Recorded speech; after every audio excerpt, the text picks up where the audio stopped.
What is up, Jay Glessner Garage guys? I want to apologize. I know I've been trying to say I was going to make more videos, get out there more. I'm trying to work 2 jobs. It's kind of hard to make videos, but I have been working on my projects. As you guys remember, I bought a 1990 Fox body Mustang. It was I bought it with no interior, no motor, so I've been doing everything to get it. I've been doing everything to get everything going. I got a 351 Windsor. This car was fuel injected. I did have to convert that all over to carbureted. I didn't want to have to deal with it because the guy did take the computer out of it. I didn't want to have to try to source a computer. So I just got a gas tank for a late model Fox body, which doesn't have the fuel pump attachment to it. I put in my own fuel pump, and then I got everything running. So let me flip you guys around, show you some progress. So here's the 351 Windsor. I got all the fuel lines ran up to the carburetor. The car does run. The timing is off still. I've just got to get that set. I just got done putting the alternator in, ran the wires for the alternator. The radiator's in. It's a Mishimoto radiator. And the great thing about them is they have their own fans that come with this. So you guys don't have to worry about sizes for fans. This one fits this one perfectly. That's what I'm doing right now, is trying to wire in those fans. Let me walk around the car. Alright, let me walk around the car with you guys. So remember when I said that I didn't have any interior trims? My dad and I went down to a local, or a junkyard down in New Jersey, and we found the quarter panel pieces that we needed. We do have the one that goes back here. We are starting to put the dash back together. It was ripped apart. Still figuring out some wiring issues. The tachometer doesn't work. Also the temperature gauge doesn't work, but we're getting that fixed. I'm getting a tachometer, a big one with a shift light on it for the side of the dash there. Also too, I'm going to be buying new door panels. The ones that came on the car were dry rotted and just looked like crap. I know guys, the car's a mess. I got all my tools in here. We did pull out all the vacuums for the heater, but everything is set, so that we don't have to worry about that. It will work in the winter time. I do got new switches for the headlights, also the 4-ways. I bought a GT headlight switch because I might put a GT bumper on this. This car is an LX. You guys know the difference. The GT has its like underground moldings down along the side here. Has a different bumper, and of course the front bumper is different.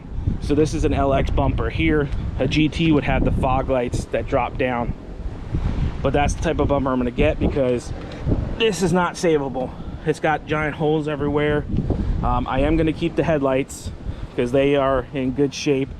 I will be replacing these taillights because they are just, somebody tinted them and they're really dark. Plus they have broken pieces everywhere. And then of course I'm going to be replacing this bumper back here. It's just cracking everywhere from being old. So I did replace the third brake light. That one was bad. The wiring to that was also melted, so I did all the wiring in there for that. There's a new reverse sensor I just put in. The wiring was melted to that, so the reverse light stayed on. So I just got done rewiring that. I got to waiting for a plug to come in for that. I just got to fix the speedometer, the bracket for the speedometer on the trans. That will fix that problem, and then I'll be able to drive this car once I'm done the wiring up front here. I still got some wires here because this guy who I bought it from ripped out the whole harness, that, and then including the computer that's on the kick pan on the passenger side. So I gotta fix that. Redid the heater hose lines, so this way the heater will work. Like I said, I gotta do the timing, get that set, and then tune the carburetor. Yes, I went with a high-rise intake and a 650 CFM carb. With the high rise, guys, I knew that there was gonna be a hood clearance, so I bought the drop down brackets for the motor mounts. That way it lowers the motor itself down into the car.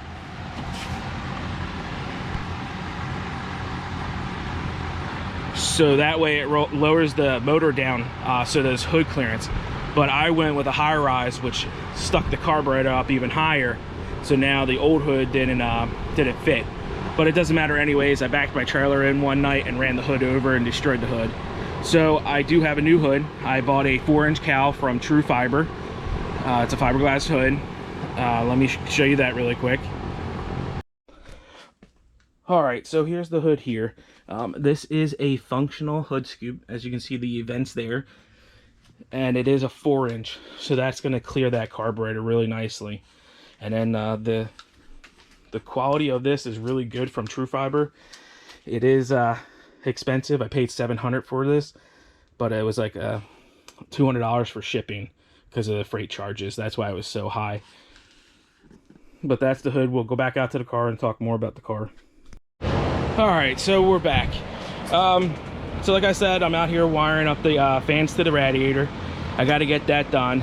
I bought this from Painless Performance Products. Here it is here. It's a full kit. It comes with the relays and the wires, and everything does come labeled from them. So this way you guys know which wire it goes to. It's a great looking wiring harness. You just plug these into your fans. You run one ignition wire over to, I'm gonna put it over to my solenoid for an ignition on, and then a ground just mounts somewhere over where you mount the relays. And then one wire goes around to the battery, and then there's 2 wires for the sensor. This is your water temp sensor. So you just put it on one of your ports on the intake. I do have the old one back there because it was stopping the distributor from turning while I was trying to adjust this. So I might either put it over here for the heater line and move the heater line back to that one, or just put it here and just get the timing set and then put the thermostat back over here again, or maybe in the back. I don't know yet. I am still wiring everything. I got to run a wire from the distributor because you guys know that the distributor has a battery, which is a turn-on wire, a 12-volt wire, and then the tack runs off of this too. So I got to run those 2 wires over here, run the tack wire in. Of course, I'm going to be getting, like I said before, the big tachometer with the shift light on it. I just got to buy that. And then I got to go through some of these wires here because I got the rest of the gauges working, except for the tachometer, because I'm not really worried about that because I wanted to do the bigger one. And the water temp, obviously, because I need to get the water temp sensors hooked up, and then a wire ran to either one of these wires here controls that, which I still got to find that. So this is just a quick update. I will come back on a little bit later with it running. I do want to get everything primed. I got to get the bubbles out of the radiator, get that done, get the timing done,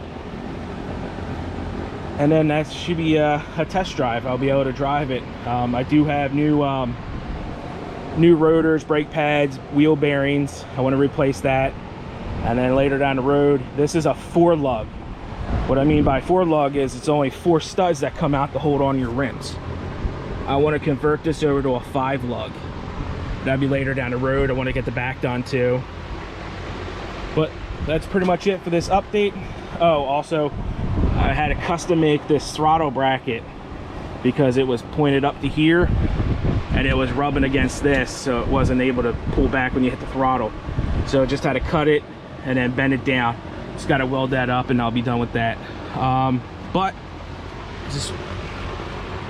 I just wanted to get back on here, let you guys know some updates on what I'm doing on my projects to keep you guys in the loop. I will be trying to make more videos. I know I suck at that, but having the 2 jobs really eats up my time. But I'm signing out. I want to say thanks again for tuning in. I'm hoping to post again next week with a video of this motor running so you guys can hear it. It does have just headers on it, shorty headers. I did buy a exhaust system. That's through Pipes. That is a shop that's up here in Hatfield, I believe it is, in PA. So From the videos it sounds good, but of course it's a video, so you're not going to hear the true sound of it. So once I get that done, I'm going to take it down to my buddy's shop, which is Fat Kid Motorsports, for Drew. Does great work, great mechanic. So I'm going to have him do the exhaust system for me, because he does have his own Fox body. He races that, so I know he knows what he's doing. So once we get all that done, I'll do another video on that. Maybe I'll have you down there while he's doing the exhaust system, film him doing that, doing some welding, bending. Well, actually shouldn't be any bending, because this exhaust kit is for a Fox body Mustang. So we just got to make a pipe that runs from the shorty headers into the pipes itself. But other than that, guys, thank you so much for tuning in. I will try harder to make videos for you guys. But other than that, I'm signing out. Thanks again, guys. I'll see you later.